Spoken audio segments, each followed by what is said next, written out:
GoHighLevel has launched a new feature called Events Management, and that's exactly what I'm making a video about today. So let's understand what the Event Management feature does. If you have a business or you have a client who is a business owner and they're hosting events, whether it's an in-person event or an online event, whether it's a free event or a paid ticketing event, you can actually create that inside GoHighLevel.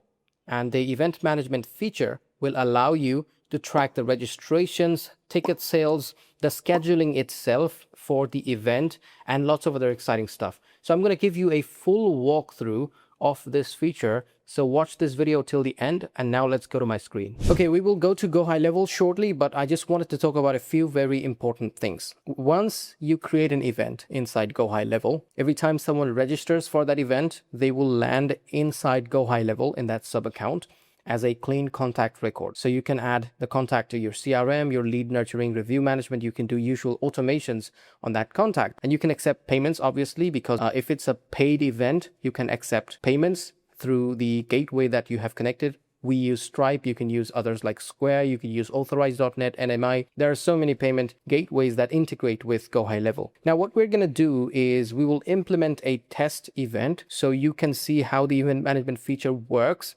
And you can create any event like the one that I'm going to show you inside GoHighLevel. The scenario is very simple. If we look into this, a martial arts gym is hosting a weekend seminar with a visiting guest instructor. This is a very common use case for martial arts academies, Brazilian Jiu-Jitsu academies, karate academies. They keep hosting a lot of events like these. So I thought this would be a very common use case to implement. But the same rule applies to any event that you're going to host. They want to sell tickets, manage who is coming, and check people in fast at the door. So it's a check-in feature that's also allowed in events without paying platform fees, without their attendee data getting stranded in a separate app. Obviously, we are not going to use any other app. We are going to do it all in GoHighLevel. So we will build out as a martial arts summer event. And this in-person event will have multiple segments like orientation, main speech, friendly sparring. So this is the schedule of the event. So this is something that we're going to implement now inside GoHighLevel. All right, we are in our GoHighLevel account. As you can see, I'm on the agency level. Now this events feature isn't made live yet by default because it's still in the developmental phase, but we can start using it. Now, if you want to enable this feature on a sub account, what you need to do is from the agency level, go to settings. From there, you will go to labs, and from there, you will go to sub accounts, search for events. So once you find this feature, just go to activate feature and search for the sub account that you want to activate this in. So I'll just go to the legacy martial arts sub account and make sure it's enabled here. So if it's not enabled, just make sure it's enabled and hit save. That will enable this feature in that particular sub account. Now let's go to that sub account. Go to Legacy Martial Arts sub account. In your case, it will be a different one, obviously. Now, Legacy Martial Arts, if we go to memberships, go to events, this is where we will create the events. So let's get rid of these. Let's delete the events so I can demo it to you real quick. Here we go. So create your event. Let's create the event. Now you can do either ticketed or you could do RSVP. So RSVP more suits for free webinars, free events where ticketing is not allowed, or you aren't accepting any payment. But since we are accepting tickets, we will just do continue, and then we will call this martial arts summer event. You can add a cover image as well if you want. Just go to ChatGPT, create a cover image. In that case, it has to be 2060 by 1080 in resolution. Short summary, enter description. So you can say this is a yearly summer event organized by Legacy Martial Arts Limited. And then you can add your usual description. As you can see, as we build it, it gets populated on the mobile view. You can also see the desktop view if you want, but mobile view is more preferable because almost 90% people will visit the page from phone. So it's very important to you that you see how it looks. So once you do that, hit continue. This is where you put the date and time for the event. So I'll say start date will be next Monday. So I'll say 24th of August. It starts at 9 a.m. and ends at 24 August. I would say 5 p.m. is fine. So time zone, display format, there we go, boom. Now the next part is it an in-person event or is it an online event? If it's an online event, just select online and enter these details. You will have to enter the Zoom link or the Google Meet link if it's an online event, whichever platform you're using. Just enter that join link. Okay. Now, since mine is an in-person event, I'll just go for the location. So I'll just go for any random location from here. So, okay, let's just do this. This is going to be my location. As you can see, it shows up real nice on the preview option. Continue, organize a name. Okay, so here's where I'll put the company name, and then you can put the logo as well for the business. This will show up here. I'll say hello@.com, website.com, and then this will be the phone number. That's it. So that's the phone number for the business. Now, create event. Once you hit create event, it will create it and put it in draft, because you still need to enter some information in order to get it up and running. So now we will go to details. We will check it again. So this is basically the usual stuff that we entered or we skipped, like the cover image, the logo and stuff. Also the organizer information. And then we will go to tickets. Now here you can create tickets for multiple tiers. Let's say we will create a ticket for adults.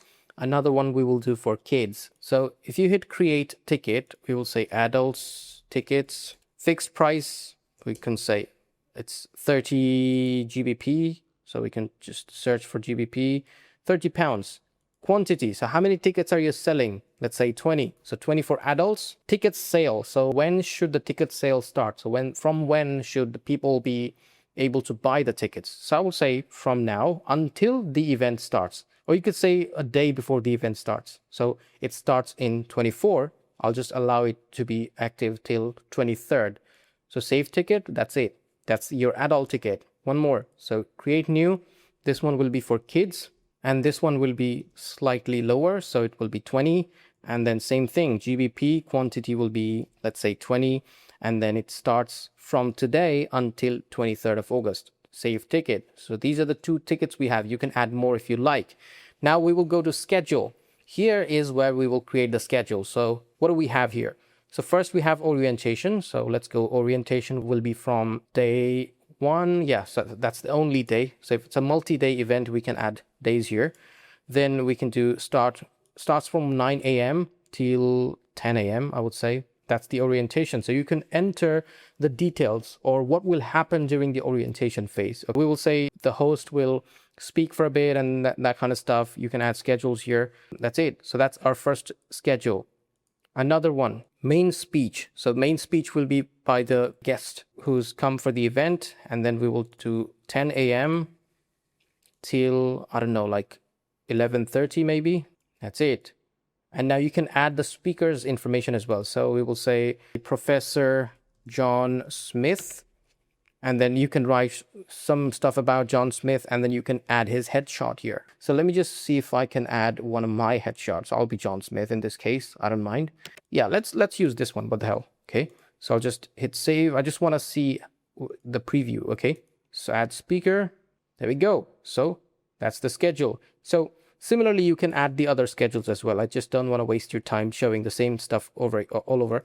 So page design. So you can actually move these stuff around if you want to move. So this is the about us. This is the ticketing section. This is the schedule. If you want to get rid of some of them, for example, oh, there we go. That's the speaker. Okay. So you can see the speaker information here. Let's say you don't want to show the hosted by information. You can turn it off. There we go. So it's not showing up anymore. But I would prefer everything to be showing up real nice. So about this event, and then we could say hosted by, and then tickets, speakers will go above schedule. So you can change it around. Like these are your schedules. So this is the scheduling page. What do you want to show? I can show the schedule itself, like what happens after what, and then the speaker information hosted by. You can just turn it off if you want, and then checkout. So checkout will basically be the billing information. So first name, last name, email will be locked. If you want to get their phone number as well, just enter it here and you can say continue to checkout. You can also allow coupons. So the coupons can be created under payments if you want to. If you don't want to, just ignore this. Not allowed. Okay. But yeah, again, if you go to payments and coupons, you can create the coupons there.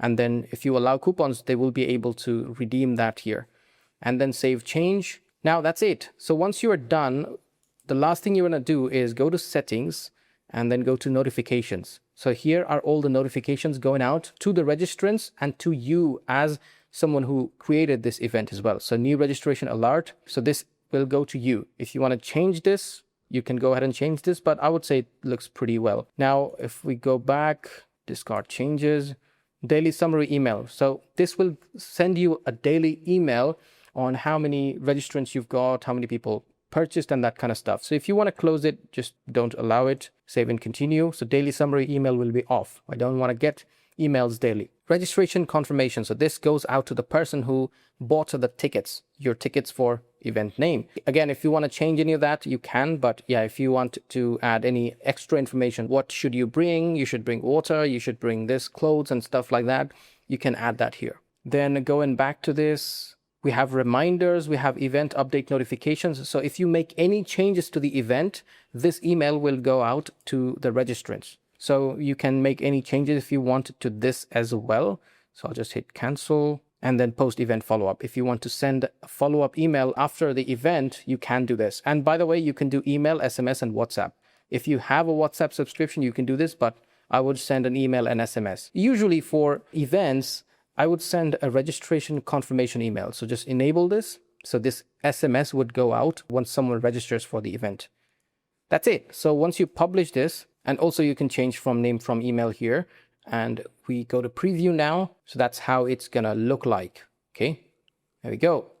So basically, as you can see the URL, I'll explain the URL shortly, but that's how it's gonna look like to people who enter this registration page. Okay, so if you now say get tickets, you can enter how many tickets you need. So I want 1 adult's tickets, 1 kid's tickets, and I'll continue to check out. I'll enter these details and boom, I'll buy the tickets or a couple of tickets for this event. Okay, now this URL can be changed, at least this bit. This is the branded domain. So if you go to this sub-accounts profile section or the settings section, you can see that there's a branded domain connected. So in your case, it will be link.whateveryourbusinessis.com. So if your business website is legacymartialarts.com, you can say link.legacymartialarts.com, whatever it is. So that's it. That's how it's going to go. So this is the all new events feature of GoHighLevel.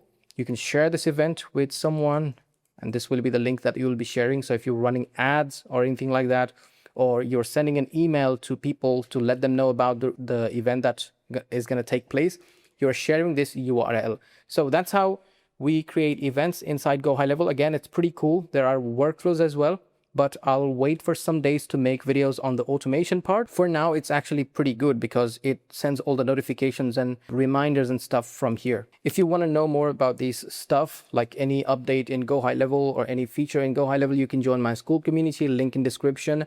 And also you can ask me questions there and join the live Q&As. So with that said, I will see you in the next one.